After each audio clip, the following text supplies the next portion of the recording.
Hello friends, welcome to my channel. My name is Harshpreet Kaur Dhiman और आज हम करने वाले हैं हिस्ट्री का चैप्टर नंबर 4, जिसका नया नाम है अ हिस्ट्री ऑफ बुद्धिज्म। मतलब बुद्धिज्म की हिस्ट्री के बारे में हम इस चैप्टर में पढ़ेंगे। सांची स्तूप के बारे में पढ़ेंगे। पुराना नाम है चैप्टर का थिंकर्स, बिलीव्स एंड बिल्डिंग्स। मतलब कि 600 BCE टू 600 CE के टाइम पीरियड में कौन कौन से फिलोसोफर्स उभर कर आ रहे थे, क्या क्या मान्यता थी लोगों की और किस टाइप की बिल्डिंग्स पाई जाती थी इस टाइम पीरियड के अंदर, हम वो पढ़ेंगे। और कल्चर में क्या क्या डेवलपमेंट्स आ रही थी, क्या क्या चेंजेस आ रहे थे, हम इस चैप्टर में वो पढ़ने वाले हैं। तो हम फिलोसोफर्स के बारे में पढ़ेंगे, बुद्धिज्म और जैनिज्म कैसे ओरिजिनेट हुए वो पढ़ेंगे, और उस टाइम पीरियड में कौन से मॉन्यूमेंट्स, इंस्क्रिप्शंस, मतलब कि वो राइटिंग्स जो कि एक हार्ड सरफेस के ऊपर लिखी गई हैं, जैसे कि मेटल या फिर स्टोन, और स्कल्पचर्स के बारे में पढ़ेंगे, मूर्तियों के बारे में पढ़ेंगे। चैप्टर का सबसे पहला topic a glimpse of Sanchi. इसके अंदर बताया गया है कि जो सांची स्तूप है वो सांची कानाखेरा नाम के एक विलेज के अंदर पाया गया है, जो कि भोपाल के बिल्कुल आसपास है ये विलेज। और सांची स्तूप जो है मध्य प्रदेश के अंदर पाया जाता है। जो अलेक्जेंडर कनिंघम है, जो कि सबसे पहले आर्कियोलॉजिकल सर्वे ऑफ इंडिया के डायरेक्टर जनरल थे, इन्होंने सांची स्तूप के र्यून्स को देखा, ये कहाँ से खराब हुआ है, ये एक हिस्टोरिकल साइट है, बुद्धिज्म का एक सेंटर है, ठीक है। मतलब बुद्धिज्म को मानने वालों ने सांची स्तूप को बनाया है। ये सब कुछ उन्होंने जो है एनालाइज किया। उन्होंने सांची स्तूप का एक रफ स्केच बनाया, वहां पर जितने भी स्कल्पचर्स थे उनकी भी ड्राइंग बनाई। क्वेश्चन ये उठता है कि जब हड़प्पा जैसी जगह जो है वो ईंटें चोरी करने वालों ने बिल्कुल खराब कर दी थी, तो सांची स्तूप इतना अच्छी कंडीशन में कैसे रह गया, कैसे वो सरवाइव किया, ठीक है। कैसे जो हमारे रेलवे कॉन्ट्रैक्टर्स हैं, बिल्डर्स हैं और हमारे म्यूजियम बनाने वाले हैं, उनकी आंखों से सांची स्तूप बच गया। सबसे पहला पॉइंट आप बनाओगे, 19th सेंचुरी का समय था। 19th सेंचुरी मतलब 1801 टू 1900 CE। अब ये समय जब चल रहा था तब ब्रिटिशर्स का रूल था हमारे इंडिया के ऊपर। तो जो यूरोपियंस हैं वो भोपाल की जो नवाब थी उन्हें कहने लगे, जिनका नाम था शाहजहान बेगम, ये भोपाल की नवाब थी। यूरोपियंस जो हैं वो कहने लगे कि हमें जो है ये सांची स्तूप का ये ईस्टर्न गेटवे जो कि सबसे अच्छी कंडीशन के अंदर है, वो हमें फ्रांस लेकर जाना है और अपने म्यूजियम में रखना है। देखते ही देखते जो इंग्लिशमैन थे, मतलब ब्रिटेन के जो लोग थे, वो भी सेम बात करने लगे। तो शाहजहान बेगम ने क्या करा, इस ईस्टर्न गेटवे की एक प्लास्टर कास्ट कॉपी बनवाई। मतलब कि पीओपी का वैसा सेम स्ट्रक्चर बनवाकर फ्रांस के लोगों को दे दिया और ब्रिटेन के लोगों को दे दिया। इसकी वजह से क्या हुआ, सांची स्तूप का ईस्टर्न गेटवे जो था वो बच गया। सांची स्तूप का प्रेजर्वेशन, इसे बचाने की जो जिम्मेदारी थी वो थी ASI की, मतलब आर्कियोलॉजिकल सर्वे ऑफ इंडिया की। अब जो शाहजहान बेगम थी, उनकी सक्सेसर मतलब उनके बाद जो नवाब बनी, उनका नाम था सुल्तान जिहान बेगम। सिर्फ शाह और सुल्तान का फर्क है इसके बीच में। अब जो सुल्तान जिहान बेगम है, ये ASI को प्रेजर्वेशन के लिए फंड्स देती थी कि आप सांची स्तूप को अच्छी कंडीशन में रखो, ठीक है। उसके बाद थोड़े सालों बाद जब जॉन मार्शल ASI के डायरेक्टर जनरल बने, तो इन्हें भी सुल्तान जिहान बेगम ने जो है फंड्स दिए ताकि ये जो सांची स्तूप है उनके बारे में कई वॉल्यूम्स लिख सके, मतलब कई बुक्स लिख सके, ठीक है। अब सुल्तान जिहान बेगम ने जॉन मार्शल को वहीं पर रहना था, उनके लिए एक गेस्ट रूम बनवाया। उसके बाद सांची स्तूप के पास एक म्यूजियम बनवाना था, उसका भी फंड जो है सुल्तान जिहान बेगम ने दिया। तो आप देख सकते हैं अथॉरिटी के वाइज डिसीजंस की वजह से हमारा सांची स्तूप आज उस कंडीशन में है जो बिल्कुल परफेक्ट है। थोड़ा ही जो है डिस्ट्रक्शन हुई है सांची स्तूप की। चैप्टर का अगला टॉपिक है the background sacrifices and debates. मतलब कि हम इस टॉपिक के अंडर पढ़ेंगे कि जब बुद्धिज्म और जैनिज्म नहीं था उससे पहले क्या था, उसका बैकग्राउंड सोसाइटी का क्या था। अब देखिए जो मिड फर्स्ट मिलेनियम बीसीई है, मिड मतलब बिल्कुल मिडल का time period, first millennium BCE. देखिए अगर आपको बीसीई और सीई का कंसेप्ट नहीं क्लियर, आई बटन वाली वीडियो को देख लीजिए। अब first millennium, millennium means 1000 years, तो फर्स्ट मिलेनियम बीसीई को हम लिखेंगे 1000 टू फर्स्ट बीसीई। इस टाइम पीरियड का जो बीच का टाइम पीरियड था, इस टाइम पीरियड में ज़राथस्त्र ईरान के, कॉन्गजी चाइना के, Plato Aristotle and Socrates Greece के, महावीर और बुद्धा इंडिया के जो हैं, ऐसे बड़े बड़े फिलोसोफर्स का जन्म हो रहा था।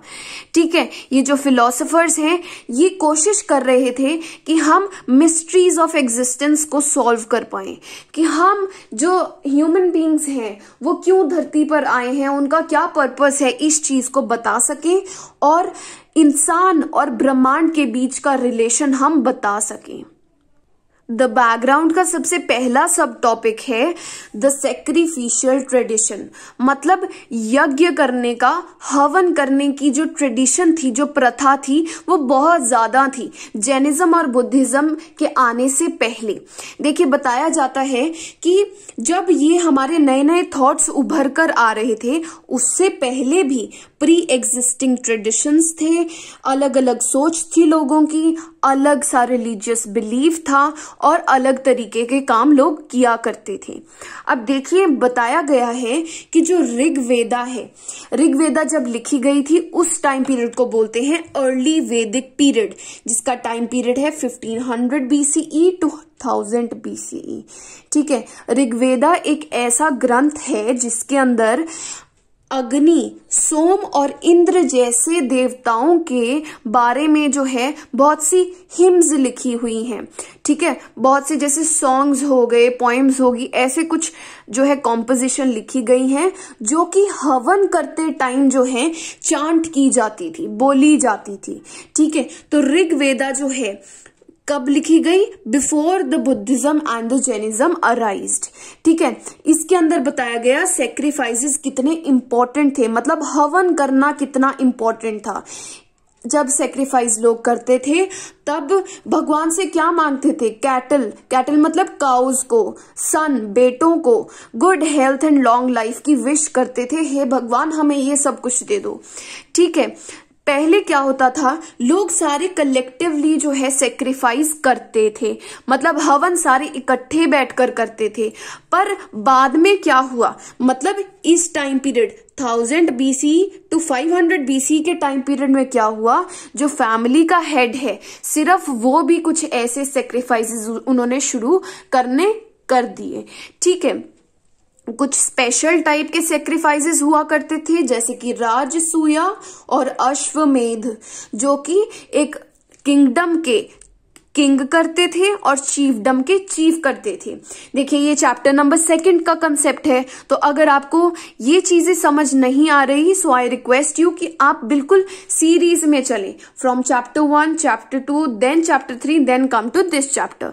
ठीक है, तो ऐसे जो सेक्रीफाइसेस थे वो चीफ और किंग्स करते थे। मतलब कि इस टाइम पीरियड, जो हम टाइम पीरियड चैप्टर का क्या है 600 बीसीई टू 600 सीई, इस टाइम पीरियड से पहले जो है सेक्रीफाइसेस बहुत ज्यादा इंपॉर्टेंट हुआ करते थे। अब क्या हुआ, नए नए प्रश्न उठने शुरू हो गए। ठीक है, आपको पता है 2nd चैप्टर में बहुत से चेंजेस हो रहे थे सोसाइटी के अंदर, प्रश्न उठने शुरू हो गए थे सोसाइटी के अंदर। लोगों ने पूछा कि लाइफ जो है वो क्या है एक्चुअल में, मतलब कि उपनिषद जो हैं उनके अंदर कई ऐसे आइडियाज लिखे गए हैं जो कि रिप्रेजेंट करते हैं। लोगों के अंदर इतनी क्यूरियोसिटी हो गई थी कि वो उन्होंने पूछना शुरू कर दिया, क्या जो लाइफ है उसके बाद जब डेथ होती है, मतलब जैसे लाइफ किसी पर्सन की चल रही है, उसकी डेथ हो गई, क्या उसके बाद दोबारा से उसका जन्म होता है? क्या आफ्टर लाइफ पॉसिबल है? मतलब एक बार ही एक पर्सन मर गया, उसके बाद दोबारा से जिंदा हो जाता है? रीबर्थ, पुनर्जन्म के ऊपर जो है सवाल उठने शुरू हो गए। अल्टीमेट रियलिटी के ऊपर जो है, मतलब गॉड भगवान के ऊपर सवाल उठने शुरू हो गए कि क्या ये सच है। ठीक है, सेक्रीफाइसेस हवन करने की क्या इंपॉर्टेंस है, क्यों इंपॉर्टेंट है ये, ऐसे सवाल उठने शुरू हो गए। इसकी वजह से क्या हुआ, बहुत से अलग थिंकिंग वाले लोग जो हैं उभर कर आ गए। अब अगला सब टॉपिक है डिबेट्स एंड डिस्कशंस। अब देखिए बताया गया है जो बुद्धिस्ट टेक्स्ट है, मतलब बुद्धिज्म से रिलेटेड जो हमें लिखा हुआ मटेरियल मिल रहा है, उसके अंदर पता चलता है लोगों की थिंकिंग इतनी अलग हो गई थी that there were 64 schools of thought, मतलब 64 तरह के लोग थे जो कि जिनकी अलग अलग सोच थी। ठीक है, और वो ऐसे ऐसे रीजन देते थे अपनी फिलॉसफी की, अपनी बात कहने के, कि वो शो करती थी हमारी जो सोच है वो वैलिडिटी है उसके अंदर, मतलब हमारा व्यू पॉइंट स्ट्रांग है। ऐसे 64 स्कूल्स ऑफ थॉट थे। ठीक है, अब बताया गया है कि लोग जो है एक दूसरे के साथ डिबेट करना उन्होंने शुरू कर दिया, डिस्कशन करना शुरू कर दिया। जो ट्रैवलिंग मेंडिकेंट्स होते थे, मतलब वो लोग जो कि ऐसे सन्यासी होते हैं और आर्म्स के ऊपर जो है, मतलब कि दूसरों से मांगकर जो खाना खाते हैं, सर्वाइवल करते हैं, वो लोग जो हैं एक जगह पर रुकते थे। ठीक है, जिसे कि कुटागराशाला बोला जाता था। इस वर्ड का लिटरल मीनिंग है अ हट विद अ पॉइंटेड रूफ, मतलब एक ऐसी हट जिसका ऐसे ऐसे रूफ हो। ठीक है, ये इसका मतलब होता क्या था इसमें कि जो लोग हैं एक दूसरे के साथ डिबेट और डिस्कशन किया करते थे। और इसमें बताया गया है any sect can grow and shrink over time. Sect मतलब ग्रुप। ठीक है, क्या होता था, मान लो हमारे पास 2 तरह के लोग जो हैं कुटागराशाला में आए हैं। जो एक लीडर है, जो फर्स्ट लीडर है, अगर वो सेकंड लीडर को कन्विंस कर देते हैं कि मेरी जो बात है वो सच है, ठीक है, सेकंड लीडर मान लेते हैं कि हाँ आप जो बोल रहे हैं वो सच है, मैं गलत हूं, तो क्या होता था, जो सेकंड लीडर के जो डिसाइपल्स हैं, मतलब इनके जो फॉलोअर्स हैं, वो फर्स्ट लीडर के फॉलोअर्स बन जाते हैं। तो मतलब कि कोई भी एक ग्रुप जो है विद टाइम जो है ग्रो भी कर सकता है और विद टाइम जो है छोटा भी हो सकता है। ठीक है, अब जो बुद्धा एंड महावीरा हैं, वो वेदास, जो वेद हैं हमारे, जैसे ऋग्वेद के बारे में पढ़ा, और भी 3 वेद हैं, उनके अगेंस्ट बोलते हैं। महावीर जिन्होंने जैनिज्म शुरू किया था और बुद्धा जिन्होंने बुद्धिज्म शुरू किया था, ये कहते हैं कि वेद कहते हैं कि सिर्फ बर्थ सब कुछ है, आप किस प्रजाति में जो है जन्म लेते हैं वो सब कुछ है। परंतु महावीर और बुद्धा जी ने कहा कि ऐसा नहीं होता, क्योंकि जो पर्सन के कर्म हैं वो सबसे बड़े हैं इन डिसाइडिंग कि किसको लिबरेशन, किसको मुक्ति मिलेगी इस जीवन से या नहीं मिलेगी। ठीक है, तो वो वेदास के खिलाफ बोलते थे। नेक्स्ट टॉपिक है how Buddhist text were prepared and preserved. ठीक है, जो बुद्धिज्म से रिलेटेड रिटन डॉक्यूमेंट्स हैं वो कैसे प्रिजर्व करके रखे हमने, और वो कब लिखे गए, कैसे लिखे गए। बताया गया है जो लॉर्ड बुद्धा हैं वो हमेशा ओरली पढ़ाते थे कि मैं ये सोचता हूँ, लोगों को कन्विंस करते थे। कुछ भी इनके लाइफ टाइम में ऐसी कोई भी डॉक्यूमेंट, ऐसा कोई भी स्क्रिप्चर हमें नहीं मिला है कि उन्होंने कुछ भी ऐसा बोला हो, उनके लाइफ टाइम का हमें कुछ भी रिटन नहीं मिला है। जब लॉर्ड बुद्धा की डेथ हो जाती है approximately 5th to 4th century BCE के बीच में, मतलब हमें एग्जैक्टली नहीं पता उनकी डेथ कब हुई, उसके बाद जो है इनके जो डिसिपल्स होते हैं, मतलब इनके फॉलोअर्स जो हैं, इन्होंने एक ऐसा ग्रुप बनाया जिसे बोलते थे काउंसिल ऑफ एल्डर्स, मतलब जिसके अंदर सीनियर मंक्स जो हैं, मतलब सबसे ज्यादा इंटेलिजेंट जो मंक्स हैं, वो बैठकर जो हैं लिखते थे कि बुद्धा जी क्या सिखाते थे, उनकी लाइफ कैसी थी। ठीक है, कहाँ पर ये लिखे गए थे, वैशाली, जो कि मतलब वैशाली का पाली नेम है। ये जो जगह है आज के बिहार के अंदर प्रेजेंट है। ठीक है, अब ये जो काउंसिल ऑफ एल्डर्स हैं, इन्होंने 3 जो है ऐसी मतलब लिटरेचर लिखी, 3 सेट ऑफ लिटरेचर लिखी जिसे हम त्रिपिटका बोलते थे, जिसका लिटरल मीनिंग है 3 baskets to hold different types of text। मतलब इनके अंदर अलग अलग टाइप की चीजें लिखी गई थी। सबसे पहली पिटक थी विनय पिटक, जिसके अंदर जो संघा है, मतलब कि जो मोनास्ट्री के अंदर, मोनास्ट्री एक ऐसी जगह है जो कि दूसरे लोगों के घरों से, उस संसार से थोड़ी दूर बना रखी है, और जहां पर मंक्स एंड नन रहते थे। ठीक है, तो जो संघा और मोनास्टिक ऑर्डर के जो लोग हैं, मतलब बुद्धा जी के जो फॉलोअर्स हैं, उनके बारे में बहुत से रूल्स लिखे गए हैं विनय पिटक के अंदर। दूसरा है सुत्ता पिटका। ये वो राइटिंग है जिसके अंदर जो बुद्धा जी ने पढ़ाया है, जो उनकी टीचिंग्स हैं, वो लिखी गई हैं। उसके बाद तीसरा है अभिधम्मा पिटका। अभिधम्मा पिटका के अंदर बताया गया है कि जो बुद्धिज्म है उसकी फिलॉसफी क्या है, वो लाइफ के बारे में क्या सोचते हैं, वो ह्यूमन बींग्स की रियलिटी के क्या बारे में क्या सोचते हैं, वो बताया गया है। तो इसमें बहुत सा फिलोसॉफिकल मैटर जो है वो लिखा गया है।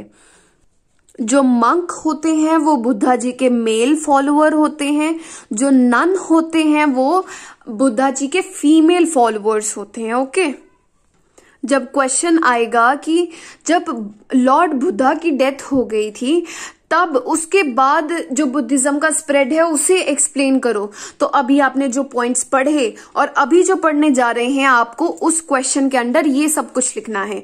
तो बताया गया है जो श्रीलंका है उसके अंदर बहुत से टेक्स्ट मिले हैं बुद्धिज्म से रिलेटेड।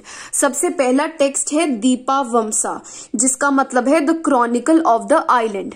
जो श्रीलंका है वो एक आइलैंड है, क्रॉनिकल मतलब एक ऐसी बुक जो कि टाइम पीरियड के अकॉर्डिंगली लिखी है। ठीक है, दूसरी जो श्रीलंका की है वो है महावमसा, जिसका मतलब है द ग्रेट क्रॉनिकल। और हमें बहुत सी रीजनल हिस्ट्रीज मिलती हैं बुद्धिज्म से रिलेटेड। ठीक है, कि कैसे इस रीजन के अंदर बुद्धिज्म जो है वो ग्रो किया, और बहुत सी बायोग्राफीज, मतलब लॉर्ड बुद्धा की लाइफ के रिलेटेड जो है बहुत सा मटेरियल हमें मिलता है। शुरुआती टाइम में जो लॉर्ड बुद्धा और बुद्धिज्म से रिलेटेड टेक्स्ट है वो पाली में लिखा गया था, उसके बाद जो है संस्कृत में लिखना शुरू हो गया था। ठीक है, जो चाइना है उसके ऊपर भी बुद्धिज्म का बहुत सा प्रभाव था। जो ईस्ट एशिया है, मतलब इंडिया के जो इधर साइड की कंट्रीज हैं, वहां से भी जो है लोग बुद्धिज्म की तरफ जो है बहुत अट्रैक्टेड थे। जैसे फाजियान और जुआनजैंग, जिनके बारे में हमने 3rd चैप्टर में भी पढ़ा था, ये वो लोग थे जो कि चाइना से इंडिया में आए थे और बुद्धिज्म के बारे में सीखकर दोबारा चाइना में गए थे। ठीक है, और ये तो बात हो गई कि हमें कैसे कैसे हमने बुद्धिस्ट टेक्स्ट को प्रिपेयर किया, अब कैसे प्रिजर्व किया, मतलब उसे कैसे संभाल कर रखा। मोनास्ट्रीज के साथ में जो है कई लाइब्रेरीज हुआ करती थी। ठीक है, और मोनास्ट्रीज के अंदर हमें बहुत सी बुद्धिस्ट टेक्स्ट मिले हैं जो कि पाली, संस्कृत, चाइनीज और तिब्बतन के अंदर लिखी गई हैं। ठीक है, और बताया गया है कि आने वाले समय में जो है लोगों ने इन सारे टेक्स्ट को और भी लैंग्वेजेस के अंदर जो है ट्रांसलेट किया ताकि दूसरे लोग इसे पढ़ सके। ठीक है, अब आगे जो है सोर्स नंबर 3 गिवन है जो कि थोड़ा कंफ्यूजिंग है, आप उससे समझ लीजिए। इसका टॉपिक है फैटलिस्ट एंड मटीरियलिस्ट। इसमें 2 टाइप के लोगों के बारे में बात की गई है। सबसे पहले लोग हैं फैटलिस्ट। फैटलिस्ट वो लोग थे जो कि ये मानते थे कि सब कुछ जो है पहले से डिसाइडेड है।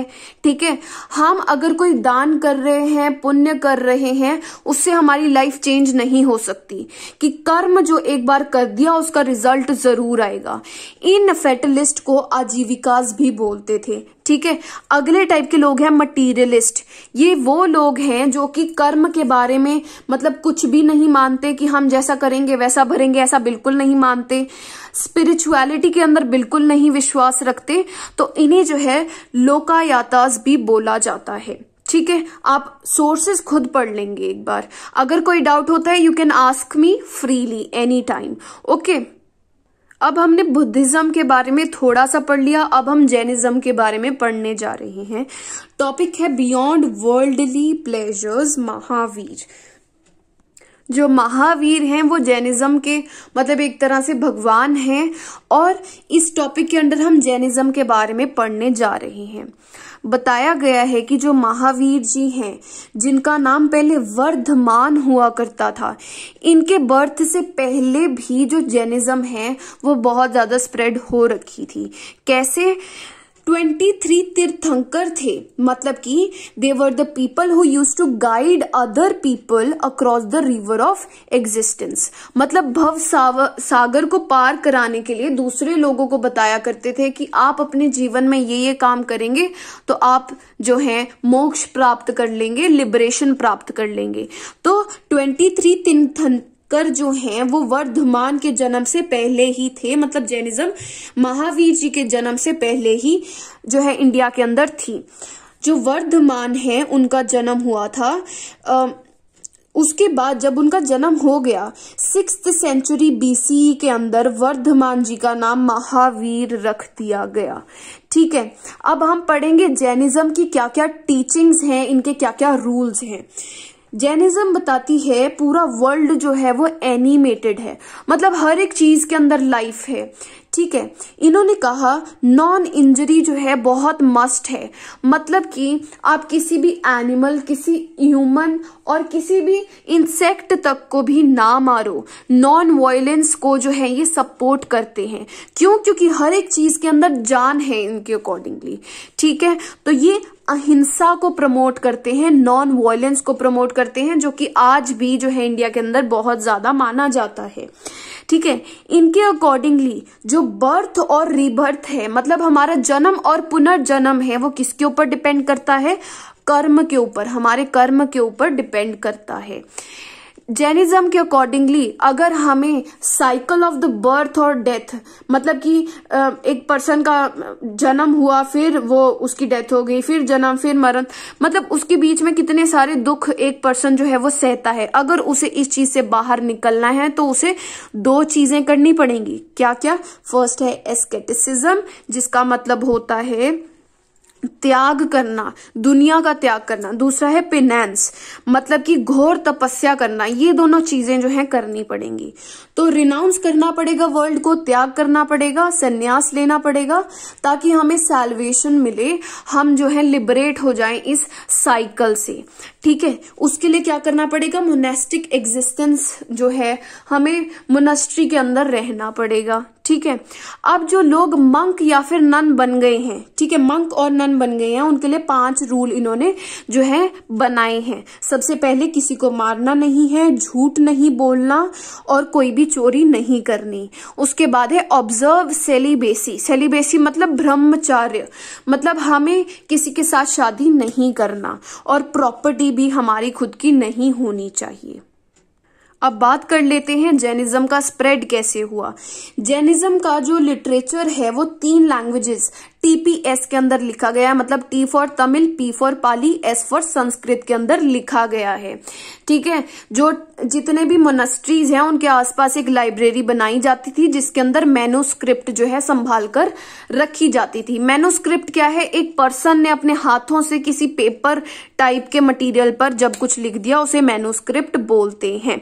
ठीक है, और उसके बाद ये जो तीर्थंकर थे, इनके जो फॉलोअर्स थे, ठीक है, जैना तीर्थंकर के जो फॉलोअर्स थे, डिसिपल्स थे, उन्होंने जो है उनके स्कल्पचर्स बनाए, उनकी मूर्तियां बनाई, जो कि अभी भी हमें मिलती हैं। तो ये हो गया हमारा जैनिज्म के बारे में। अब हम बुद्धिज्म को और पढ़ेंगे। ठीक है, टॉपिक है the Buddha quest for enlightenment. Enlightenment है बिल्कुल ज्ञान से भरपूर हो जाना। ठीक है, जो लॉर्ड बुद्धा हैं उनकी लाइफ के बारे में हम पढ़ने जा रहे हैं। जो बुद्धिज्म है वो एक ऐसा रिलीजन है जो कि पूरे सब कॉन्टिनेंट, मतलब इंडिया, पाकिस्तान, भूटान, बांग्लादेश, नेपाल, श्रीलंका तक पहुंचा हुआ है। सेंट्रल एशिया, मतलब इंडिया के ऊपर नॉर्थ में जो कंट्रीज है वहां पर है। China, Korea, Japan, Myanmar, Thailand, Indonesia, सारे कहीं फैल रखा है। अब इसकी हिस्ट्री के बारे में हम पढ़ रहे हैं।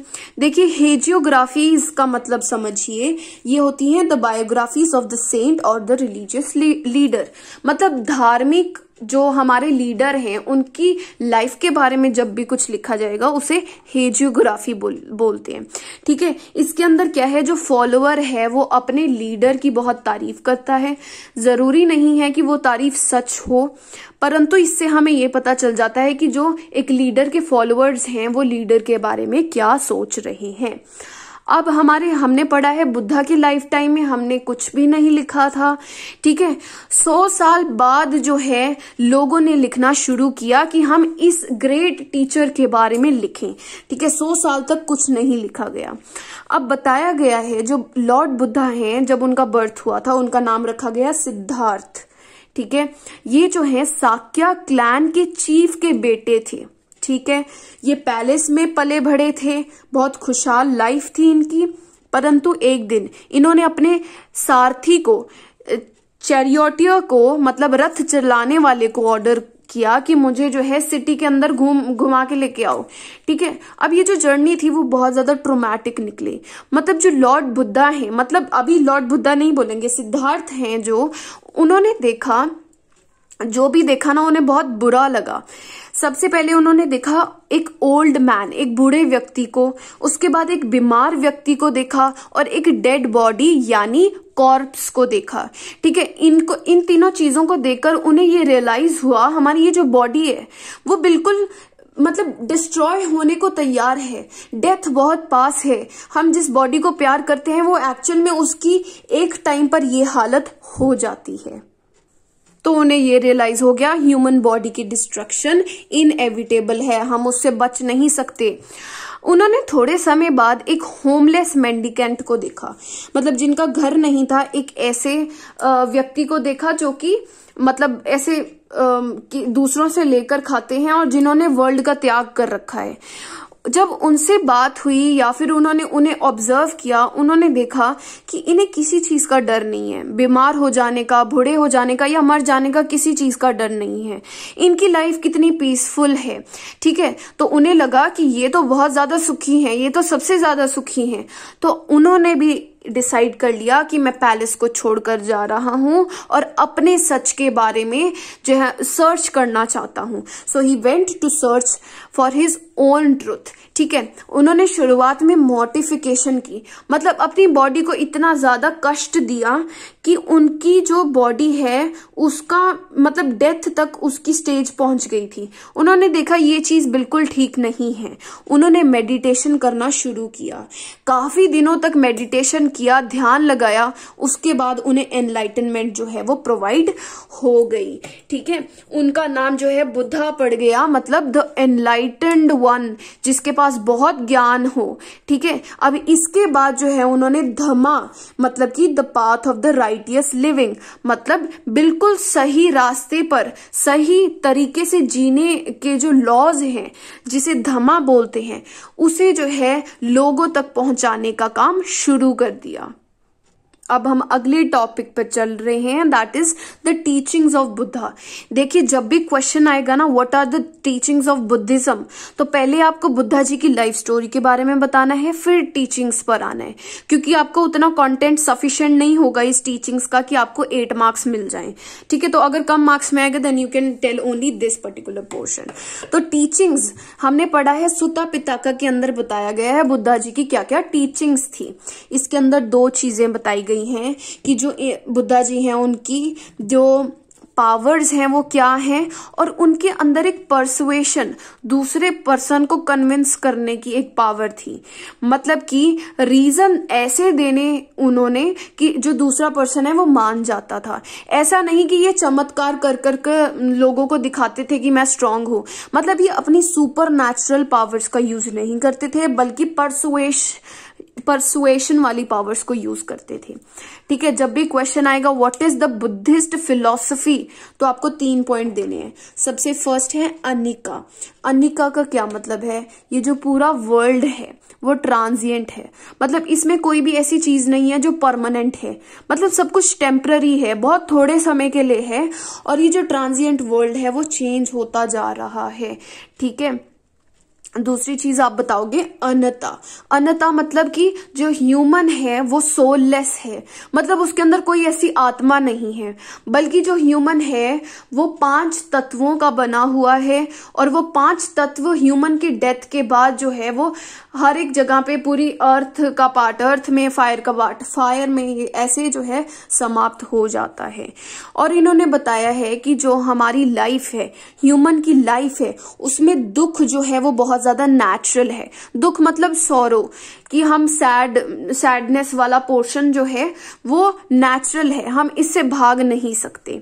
ठीक है, बुद्धिज्म ने बताया कि अगर हमें जो है सैल्वेशन पानी है, लिबरेशन पानी है, मतलब हमें मोक्ष की प्राप्ति करनी है, तो हमें पेनेंस मतलब घोर तपस्या और सेल्फ इंडल्जेंस मतलब सिर्फ अपने बारे में सोचना, इन दोनों चीजों का जो मिडल पार्ट है ना वो फॉलो करना है। जैसे जो बुद्धा जी हैं उन्होंने पहले बहुत ज्यादा मोटिफिकेशन की थी, वो ठीक नहीं थी।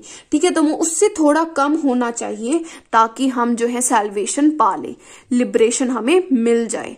ठीक है, बुद्धिज्म जो है इस बारे में बात नहीं करती कि जो गॉड है वो है या फिर नहीं है। अब उसके बाद हमें बताया गया है कि जो एक इंडिविजुअल है उसकी कितनी इंपॉर्टेंस है।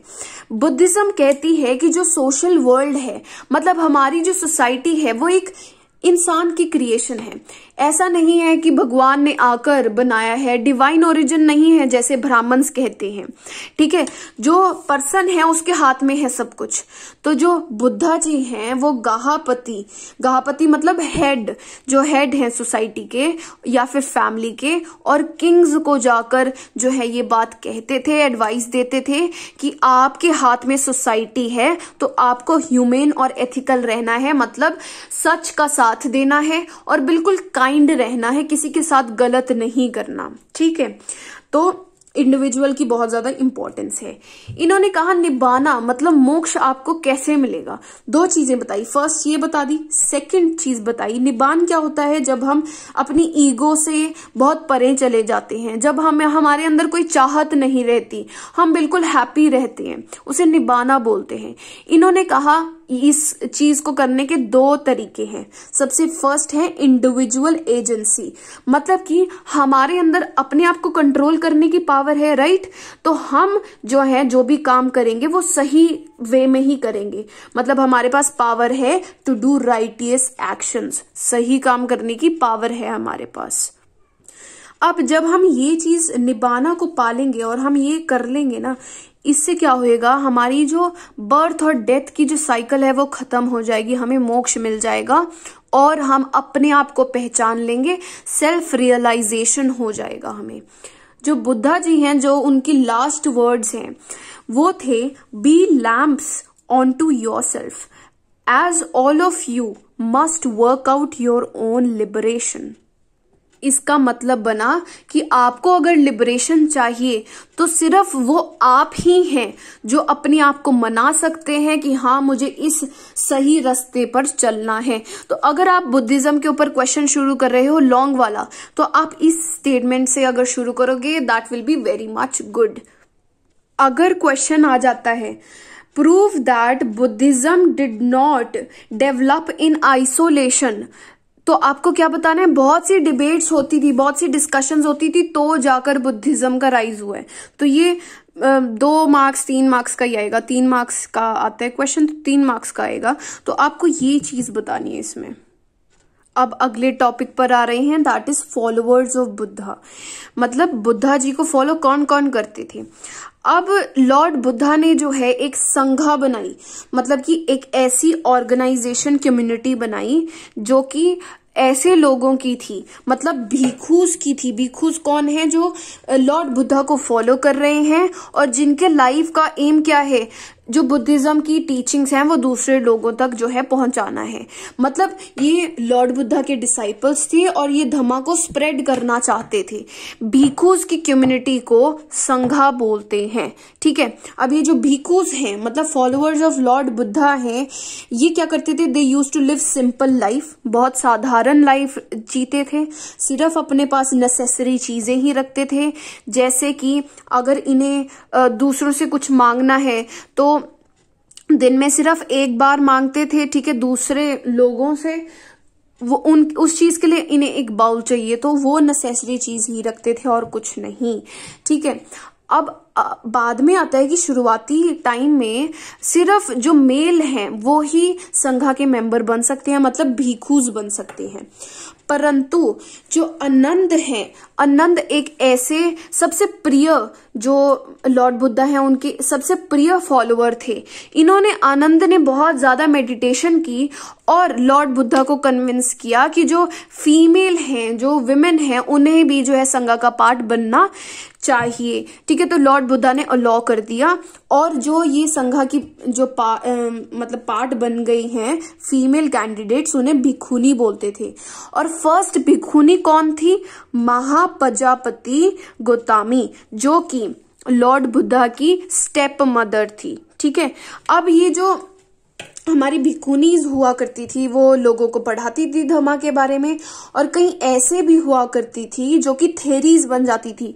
थेरीज मतलब इतनी मतलब अच्छी लाइफ इनके अकॉर्डिंगली जीते थे कि उन्हें लिबरेशन मिल जाती थी और उन्हें थेरीज बोलते थे। अब ये जो संघा है वो इक्वालिटी के ऊपर काम करता था, सभी इक्वल हैं। यहाँ पर हर एक टाइप के लोग आया करते थे, किंग्स, गाहापति, वर्कर्स, स्लेव्स, मतलब ऊपर के सोसाइटी के, नीचे के सारे आया करते थे। तो सबसे पहले जब जो पर्सन आ रहा है संघा के अंदर, तो उन्हें क्या करना पड़ेगा? They need to shed social identity. मतलब मैं इतनी ऊंची उसमें से वर्ण में से आ रहा हूं, ऐसा कुछ नहीं यहाँ पर होगा, ठीक है। सारे इक्वल हैं। जब भी कोई डिसीजन लेना होता था, जब भी कोई डिस्कशन हो रही होती थी, तो अगर तो किसी बात पर कंसेंसस बन गया, मतलब सारे लोग मान गए, तो वो डिसीजन ले लिया जाता था। अगर लोग कहते थे नहीं ये सही नहीं है, तो वोटिंग होती थी और फिर डिसीजन लिया जाता था।